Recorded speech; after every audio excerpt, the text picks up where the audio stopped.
Hello focus, आज जिस opportunity के बारे में हम लोग आपस में बात करने वाले हैं, ये अपॉर्चुनिटी हमारे हाई कोर्ट ऑफ मद्रास में निकाली गई है। ये official notification high court of Madras की ऑफिशियल वेबसाइट पे पब्लिश करा गया है regarding recruitment of research fellow and research associate. इस एडवर्टाइजमेंट की सारी डिटेल्स आपके साथ शेयर करने से पहले एक इंपॉर्टेंट इंफॉर्मेशन वीडियो की स्टार्टिंग में शेयर करना चाहता हूं। जो भी बच्चा भी लॉ स्टूडेंट है, लॉ ग्रेजुएट हो चुका है या फिर प्रैक्टिसिंग एडवोकेट है ऑल ओवर इंडिया के किसी भी कोर्ट में, अगर वो चाहता है हमारी लीगल फर्टिनिटी के रिगार्डिंग हमारे इंडिया में कोई भी वैकेंसी निकले, चाहे वो आपके इंटर्नशिप की वैकेंसी हो, चाहे वो आपकी जुडिशरी की वैकेंसी हो, चाहे वो आपकी कोई कॉर्पोरेट वैकेंसी हो, या फिर हमारे प्रैक्टिसिंग एडवोकेट्स के लिए इंपैनलमेंट की वैकेंसी हो, या फिर हमारे सेंट्रल और स्टेट गवर्नमेंट के द्वारा निकाली गई कोई बैंक की वैकेंसी हो, या फिर पब्लिक सेक्टर अंडरटेकिंग यानी पीएसयू की वैकेंसी हो। इट मींस हमारे लीगल फर्टिनिटी के रिगार्डिंग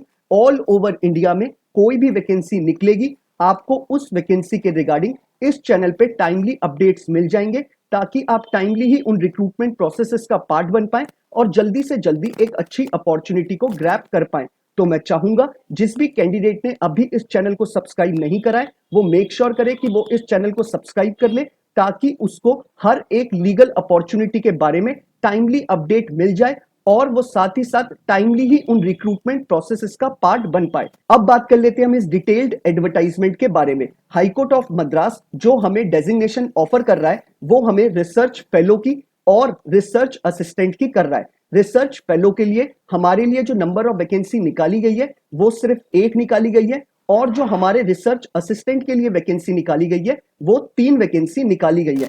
टोटल वैकेंसी हमारे 4 निकाली गई हैं। और मैं एक चीज और क्लियर करना चाहता हूं, ऑल ओवर इंडिया का कोई भी एलएलबी ग्रेजुएट इस फॉर्म को फिलअप कर सकता है। अभी हम नीचे पूरे एलिजिबिलिटी क्राइटेरिया के बारे में बात करेंगे, लेकिन मैं मेक श्योर करना चाहता था, ताकि काफी स्टूडेंट्स ऐसे होते हैं जो वीडियो को शुरू में ही स्किप कर देते हैं जब वो लोग हाई कोर्ट ऑफ मद्रास देखते हैं, क्योंकि उनका भी सोचना सही है कि हमारे लिए इसमें अपॉर्चुनिटी नहीं होगी, क्योंकि काफी फॉर्म्स में रीजनल लैंग्वेज मांगी जाती है। लेकिन इस फॉर्म में आपसे रीजनल लैंग्वेज के बारे में कोई भी बात नहीं करी गई है, यानी ऑल ओवर इंडिया का कोई भी कैंडिडेट इस पोजीशन के लिए अप्लाई कर सकता है। अब बात कर लेते हैं हम अपने रेम्यूनरेशन के रिगार्डिंग। रिसर्च फेलो के लिए जो remuneration high court of Madras ने रखा है वो 45,000 रुपीज मंथली रखा गया है, और जो हमारे रिसर्च असिस्टेंट है उनके लिए रेम्यूनरेशन 30,000 रुपीज मंथली रखा गया है। अब बात कर लेते हैं हम अपने एज क्राइटेरिया के रिगार्डिंग। इन्होंने एज में क्लियरली मेंशन करा है कि अगर आपकी एज बिलो 32 इयर्स है तो आप इस रिक्रूटमेंट प्रोसेस का पार्ट बन सकते हैं। यानी अगर आप बॉर्न हुए हैं 2/7/1991 से पहले तो आप इस प्रोसेस का पार्ट नहीं बन सकते। अगर आप 2/7/1991 के बाद बॉर्न हुए हैं तो आप इस रिक्रूटमेंट प्रोसेस का पार्ट बन सकते हैं।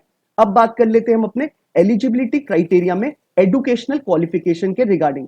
इन्होंने क्लियरली मेंशन करा है कि अगर आपके पास पोस्ट ग्रेजुएशन की डिग्री है, यानी आपके पास एलएलएम की डिग्री है from a recognised university, irrespective आपने 3 ईयर का एलएलबी कोर्स करा है या फिर 5 ईयर का एलएलबी का इंटीग्रेटेड कोर्स, अगर अपने आपने एलएलबी की डिग्री के बाद 2 साल का एलएलएम की डिग्री भी ले रखी है तो आप इस पोजीशन के लिए अप्लाई कर सकते हैं। अब बात कर लेते हैं हम अपने रिसर्च असिस्टेंट की एजुकेशनल क्वालिफिकेशन के रिगार्डिंग। रिसर्च असिस्टेंट में क्वालिफिकेशन में इन्होंने बोला है कि आपके पास सिर्फ एलएलबी की डिग्री होगी तब भी आप इस पोजीशन के लिए अप्लाई कर सकते हैं। यानी रिसर्च फेलो के लिए इन्होंने एलएलएम यानी मास्टर्स के स्टूडेंट के लिए फॉर्म निकाला है, और जो हमारे रिसर्च असिस्टेंट है उनके लिए सिर्फ एलएलबी की डिग्री सफिशिएंट होगी। इन्होंने साथ ही साथ एलएलबी की डिग्री के साथ एक चीज और बोली है कि आपके पास बार काउंसिल ऑफ इंडिया के साथ आपने अपने आप को एनरोल्ड करा रखा हो, यानी आप एज अ एनरोल्ड एडवोकेट होने चाहिए। यही इन्होंने रिसर्च फेलो में भी बोला है कि आप एनरोल्ड एडवोकेट होने चाहिए।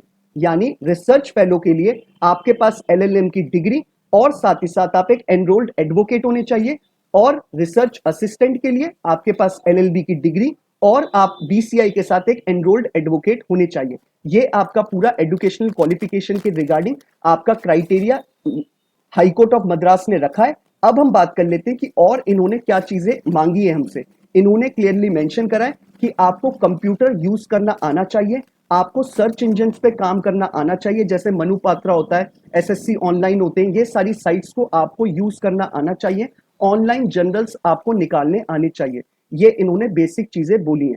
यानी अगर आपके पास एलएलबी की डिग्री है तो भी आप अप्लाई कर सकते हैं, आपके पास एलएलएम की डिग्री है तो भी आप इस फॉर्म को अप्लाई कर सकते हैं। यही हमारा एलिजिबिलिटी क्राइटेरिया था। अब बात कर लेते हैं हम इसमें एप्लीकेशन फी के बारे में। आपके लिए ये form high court of Madras ने फ्री ऑफ कॉस्ट रखा है। यानी अगर आप इस रिक्रूटमेंट प्रोसेस का पार्ट बनना चाहते हैं तो आपको कोई भी पैसा पे नहीं करना है इस प्रोसेस का पार्ट बनने के लिए। अब बात कर लेते हैं कि आपको इस प्रोसेस का पार्ट कैसे बनना है। नीचे डिस्क्रिप्शन बॉक्स में आपको जो पहला लिंक अवेलेबल है वो इस एडवर्टाइजमेंट का है। आप उस पर क्लिक करेंगे तो आपको ये पूरा एडवर्टाइजमेंट आपके स्क्रीन पे खुल के आ जाएगा। आप चाहे तो इसे डाउनलोड कर सकते हैं या फिर आप इसे वहीं पर स्क्रॉल डाउन करके अपने स्क्रीन पर पढ़ सकते हैं। बाकी नीचे जो आपको सेकंड लिंक अवेलेबल होगा डिस्क्रिप्शन बॉक्स में वो बाकी नीचे आपको डिस्क्रिप्शन बॉक्स में जो सेकंड लिंक अवेलेबल होगा, जब आप उस पर क्लिक करेंगे आपको एक एनेक्स्चर फॉर्म खुलकर आएगा। आपको उसे प्रिंट आउट कराना है, आपको उसे अपने हाथों से पूरे फॉर्म को फिलअप करना है। फिलअप करने के बाद सारे रेलेवेंट डॉक्यूमेंट्स आपको उसके साथ अटेस्ट करने हैं और उन्हें आपको सेल्फ अटेस्ट भी करना है।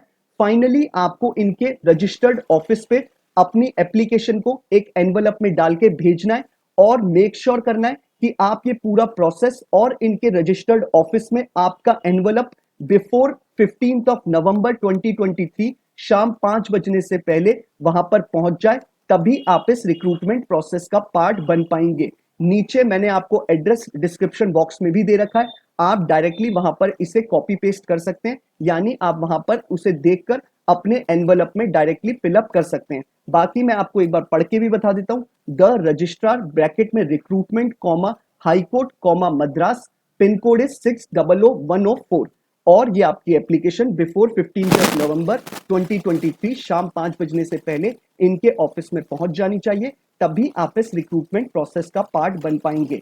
अब बात कर लेते हैं सिलेक्शन प्रोसेस के ऊपर। इसमें आपके लिए क्लियरली मेंशन करा गया है कि आपका डायरेक्टली इंटरव्यू कंडक्ट कराया जाएगा, कोई भी एग्जाम आपके लिए इसमें नहीं होने वाला है। अब बात कर लेते हैं आपको इंटीमेट कैसे किया जाएगा। जो भी आप अपने फॉर्म में अपनी ईमेल आईडी और फोन नंबर प्रोवाइड करेंगे उन पे आपको इंटीमेट किया जाएगा डेट, प्लेस और वेन्यू के बारे में कि आपका कौन सी डेट पे, कौन से डे पे, साथ ही साथ कौन सी वेन्यू पे आपका वाइवा होने वाला है। और अगर नंबर ऑफ एप्लीकेंट्स बहुत ज्यादा अप्लाई करेंगे तो ये आपके एकेडमिक रिकॉर्ड के हिसाब से स्टूडेंट्स को शॉर्टलिस्ट करेंगे और जो शॉर्टलिस्टेड स्टूडेंट्स होंगे उनको ही वाइवा यानी पीआई पर्सनल इंटरव्यू के लिए कॉल किया जाएगा। तो ये आपका सिलेक्शन प्रोसेस है। अब हम बात कर लेते हैं इसमें कि आपको और जनरल इंस्ट्रक्शंस क्या दी गई हैं। इन्होंने क्लियरली मेंशन करा एडवर्टाइजमेंट में कि ये जो आपकी जॉब है वो आपकी कॉन्ट्रैक्चुअल बेसिस की जॉब है। आपका 1 साल का कॉन्ट्रैक्ट बनेगा।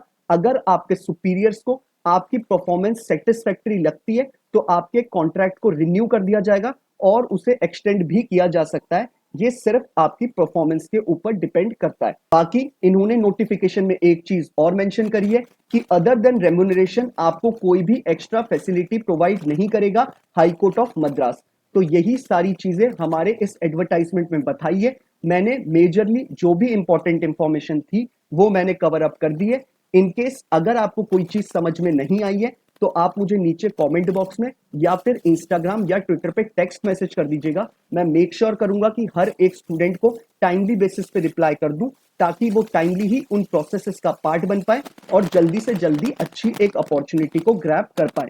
बाकी अगर आपको ये वीडियो पसंद आया है तो आप इसे लाइक शेयर जरूर करिएगा और अगर आप चाहते हैं कि ऐसी ही लीगल फर्टिनिटी के रिगार्डिंग हर एक वैकेंसी के रिगार्डिंग आपको टाइमली अपडेट्स मिलती रहे तो आप इस चैनल को बिना सब्सक्राइब करे मत जाइएगा। Thank you so much.